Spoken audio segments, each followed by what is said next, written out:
Never count out the Germans. Unfortunately, their World Cup campaign opened to some considerable scares. Things didn't get much easier against Sweden either. Germany needed a dramatic 95th-minute set-piece finish by Toni Kroos to grant them a lifeline in the tournament. But with Mexico and Sweden now both behind them, the Germans face South Korea. Given how difficult Germany have made it look, however, no team can be underestimated. Group F is now up in the air. Anyone could be eliminated or advance to the round of 16. The first thing the Germans need to worry themselves over is advancing, period. However, should they want to avoid making their path to World Cup glory considerably harder, they'll want to do everything they can to dodge a likely Brazil side in the round of 16. Let's touch over some of the most crucial players for Germany that will need to step up in this final group stage match. More from Bayern strikes. Toni Kroos had a sloppy game and a half so far for Germany in this World Cup campaign. The results shown have been a mixed bag, with very high highs and low lows. He was far from his best against Mexico, with partial blame due to having a subpar performing partner. Kroos was totally smothered in midfield during the Mexico match. Meanwhile, Kroos was sloppy in the first half against Sweden. The Real Madrid star was not as precise as you'd expect, and gave way to the lethal counter on Sweden's only goal. But to be fair, he stepped up in the second half, delivering some important and dangerous-looking passes, before scoring the sublime game winner in the 95th minute. Kroos will be vital to German play throughout against South Korea. With this group being a wild toss-up, there is no downplaying the importance of this match. In order for him to be successful, he needs to be allowed the freedom to create going forward up the pitch.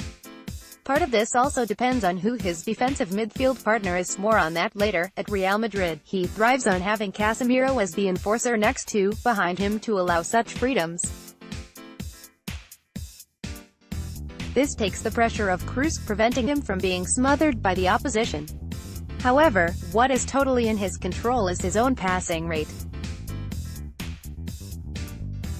He will need to be more precise in the build-up and avoid giving away needless counter-attacks. Part of Toni Kroos' performance depends on who his partner lying deep in holding defensive midfield is. This more defensive partner in the middle of the pitch will help to take pressure and opposition attention off Kroos, who will be given more freedom to distribute to attacking play. Sebastian Rudy would have been a great option for this role, but his broken nose keeps him from playing tomorrow.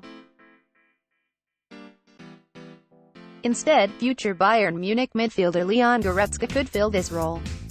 A lack of midfield steel is part of what went wrong in group stage match day 1. Sami Khedira looked like a shadow of his former self. He was sluggish and lethargic, unable to track back when necessary in defense to help thwart counter-attacks and take pressure of Kroos in midfield. Essentially, Goretzka will do what Khedira clearly could not.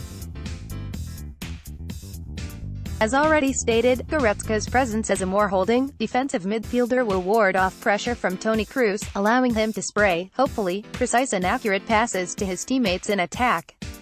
In addition, Goretzka will provide shielding cover for the backline, which will ideally prevent counter-attacks.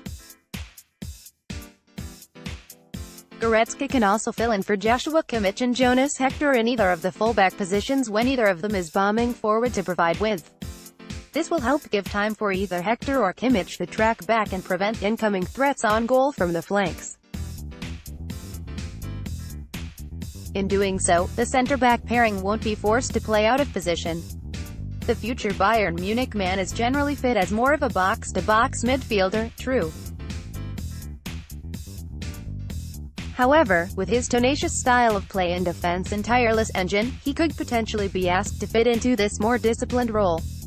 Marco Reus and Julian Brandt on the wings. Another crucial point is how dynamic Germany attack on the flanks. Germany must use their most creative weapons on the wings in order to attack effectively.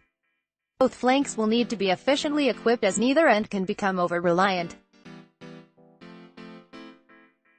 The Germans have to be able to switch up play and be creative on both sides of the pitch. It is for this reason that Thomas Müller cannot be playing on either flank. The Bayern Munich vice-captain lacks the dribbling technique and necessary pace to be effective on the wing.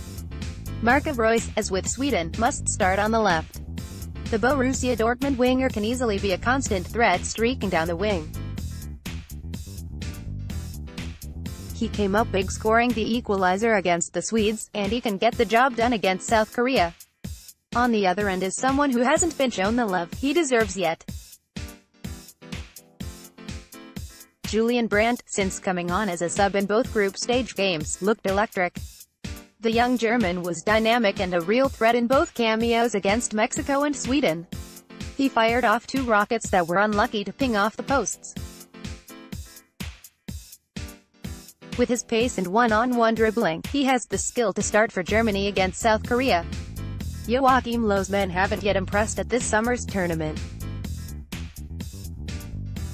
They really need to step up their game if they are to have a chance of winning this World Cup. Utilizing their best players in the right positions will go a long way in helping them do that.